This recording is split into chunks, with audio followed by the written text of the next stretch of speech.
Hello friends, ಎಲ್ರಿಗೂ ನಮಸ್ತೆ. ಸ್ವರ್ಣ ಕಿಚನ್ಗೆ ನಿಮ್ಮೆಲ್ಲರಿಗೂ ಸ್ವಾಗತ. ಇವತ್ತು ನಾವು ನಮ್ಮ ಕಿಚನಲ್ಲಿ ಮೊಟ್ಟೆ ಬೋಂಡ ಮಾಡ್ತಾಯಿದ್ದೀವಿ. ತುಂಬಾ ಚೆನ್ನಾಗಿರುತ್ತೆ, ತುಂಬ ಈಸಿಯಾಗಿ ಮಾಡ್ಕೋಬೋದು. ಬನ್ನಿ ಯಾವ ರೀತಿ ಮಾಡೋದಂತೇಳ್ಬಿಟ್ಟು ನಾನು ನಿಮಗೆ ತೋರಿಸ್ಕೊಡ್ತೀನಿ.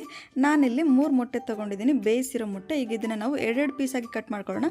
ಬೇಕಂದರೆ ನೀವು 4 ಪೀಸಾಗೂ ಸಹ ಕಟ್ ಮಾಡ್ಕೋಬೋದು. 2 ಪೀಸಾಗಿ ಕಟ್ ಮಾಡ್ಕೊಂಡ್ರೆ ಚೆನ್ನಾಗಿರುತ್ತೆ, ಮತ್ತು ಮೊಟ್ಟೆ ಬೋಂಡ ಸೈಜು ಸಹ ದೊಡ್ಡದಾಗಿ ಬರುತ್ತೆ. ಹಾಗಾಗಿ ನಾನಿಲ್ಲಿ 6 ಬೋಂಡ ಮಾಡ್ಕೊಳ್ತಾ ಇದ್ದೀನಿ. ನೋಡಿ, ಈ ರೀತಿ ಕಟ್ ಮಾಡಿ ಈಗ ಇದನ್ನು ಸಪ್ರೇಟಾಗಿ ಪಕ್ಕಿಟ್ಕೊಂಡು ಈಗ ನನಗೆ ಒಂದು ಪಾತ್ರದಲ್ಲಿ 2 ಮೀಡಿಯಮ್ ಸೈಜ್ನ ಈರುಳ್ಳಿನ ಈ ರೀತಿ ನಾನು ಸಣ್ಣದಾಗಿ ಉದ್ದಕ್ಕೆ ಹಚ್ಚಿ ಹಾಕ್ಕೊಂಡಿದ್ದೀನಿ. ಹಾಗೆ ಇದ್ರ ಜೊತೆಗೆ ಒಂದು 4 ಟೇಬಲ್ ಸ್ಪೂನ್ ಆಗೋಷ್ಟು ಕೊತ್ತಂಬರಿ, ಒಂದು 4 ಟೇಬಲ್ ಸ್ಪೂನ್ ಆಗೋಷ್ಟು ಕರಿಬೇವಿನ ಸೊಪ್ಪು ಹಾಕ್ಕೊಂಡಿದ್ದೀನಿ.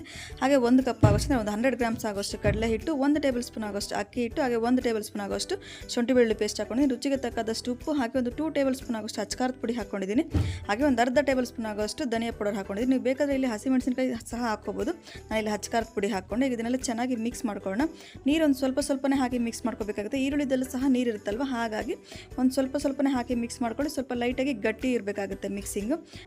ನೀವು ಒಂದು ಸಾರಿ ಈ ರೀತಿ ಒಂದು ಸ್ನ್ಯಾಕ್ಸ್ನ ಮಾಡಿ ನೋಡಿ, ಈವ್ನಿಂಗ್ ಟೈಮ್ಗೆ ತುಂಬಾ ಚೆನ್ನಾಗಿರುತ್ತೆ. ಟೀ ಟೈಮ್ಗಂತೂ ಸೂಪರಾಗಿರುತ್ತೆ. ಮತ್ತು ಹಾಗೆ ಅನ್ನ ಸಾಂಬಾರಿಗೆ ಸೈಡ್ ಡಿಶ್ ಆಗು ಸಹ ತುಂಬಾ ಚೆನ್ನಾಗಿರುತ್ತೆ. ಮಕ್ಕಳು ಸಹ ತುಂಬ ಇಷ್ಟಪಡ್ತಾರೆ. ತುಂಬ ಸಿಂಪಲಾಗಿ ಬೇಗನೆ ಮಾಡ್ಕೋಬೋದು ಒಂದು ಮೊಟ್ಟೆಯಲ್ಲಿ ಒಂದು ಸೂಪರಾಗಿರುವಂಥ ರೆಸಿಪಿನ. ನೋಡಿ, ಈಗ ಸ್ವಲ್ಪನೇ ಹಾಕ್ಕೊಳ್ತೀನಿ. ಜಾಸ್ತಿ ಹಾಕ್ಕೊಂಡು ನೀರು ಹಾಕ್ಬಿಟ್ರೆ ಅದು ಚೆನ್ನಾಗಿ ಬರೋದಿಲ್ಲ, ನಮಗೆ ಕ್ರಿಸ್ಪಿಯಾಗಿ ಬರಬೇಕು. ಹಾಗಾಗಿ ಸ್ವಲ್ಪ ನಾವು ಲೈಟಾಗಿ ಈ ರೀತಿ ಗಟ್ಟಿಯಾಗಿ ಇಸ್ಕೊಳ್ತಿದ್ದೀವಿ. ನಾನಿಲ್ಲಿ ಸೋಡಾ ಹಾಕ್ಕೊಳ್ತಾ ಇಲ್ಲ, ಸೋಡಾ ಏನು ಹಾಕೋ ಅವಶ್ಯಕತೆ ಇಲ್ಲ. ಬೇಕಾದರೆ ನೀವು ಒಂದು ಪಿಂಚ್ ಆಗೋಷ್ಟು ಸೋಡಾನ ಹಾಕ್ಕೊಳ್ಳಿ. ಈ ರೀತಿ ನಾನು ಕೈಯಲ್ಲಿ ತಗೊಂಡು ನನಗೆ ಇದನ್ನು ಸ್ವಲ್ಪ ಅಗಲವಾಗಿ ಈ ರೀತಿ ಮಾಡ್ಕೊಂಡು ಈಗ ಇದರಲ್ಲಿ ಮೊಟ್ಟೆನ ಇಡ್ತಾ ಇದ್ದೀನಿ. ಮತ್ತು ಇದ್ರ ಮೇಲೆ ನನಗೆ ಒಂದು ಲೇಯರ್ ಹಾಕ್ತೀನಿ.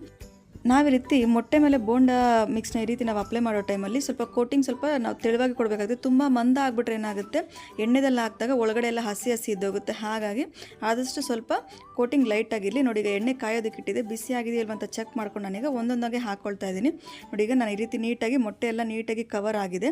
ಈಗ ನೋಡಿ, ಒಂದೊಂದಾಗಿ ಹಾಕ್ಕೊಳ್ತಾ ಇದ್ದೀನಿ. ಈ ರೀತಿ ನೊರೆ ಬರೋದು ಯಾವಾಗ ಕಡಿಮೆ ಆಗುತ್ತೆ ಆ ಟೈಮಲ್ಲಿ ನಾವೀಗ ಇದನ್ನು ತೊಗೋಬೋದು. ಚೆನ್ನಾಗಿ ಬೆಂದಿರುತ್ತೆ.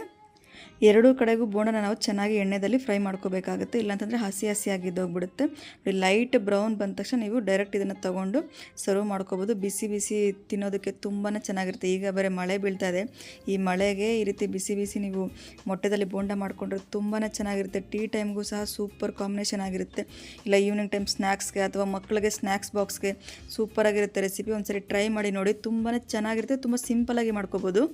ನಿಮ್ಗೆ ಈ ವಿಡಿಯೋ ಇಷ್ಟ ಆಗಿದ್ರೆ ಲೈಕ್ ಮಾಡಿ, ಶೇರ್ ಮಾಡಿ. ಹಾಗೆ ನೀವು ಒಂದ್ಸರಿ ಟ್ರೈ ಮಾಡಿ ಕಮೆಂಟ್ಸಲ್ಲಿ ತಿಳಿಸಿ ನಿಮ್ಮ ಮನದಲ್ಲಿ ಯಾವ ರೀತಿ ಬಂತು ಮೊಟ್ಟೆ ಬೋಂಡ ಅಂತೇಳಿ. ಹಾಗೆ ನನ್ನ ಚಾನಲ್ ಸಬ್ಸ್ಕ್ರೈಬ್ ಮಾಡೋದು ಮಾತ್ರ ಮರಿಬೇಡಿ ಅಂತ ಹೇಳ್ತಾ ನಾನು ಈ ವಿಡಿಯೋನಲ್ಲಿ ಮುಗಿಸಿದ್ದೀನಿ. ಮತ್ತೊಂದು ಒಳ್ಳೆ ವಿಡಿಯೋ ಜೊತೆ ಬರ್ತೀನಿ. Thank you.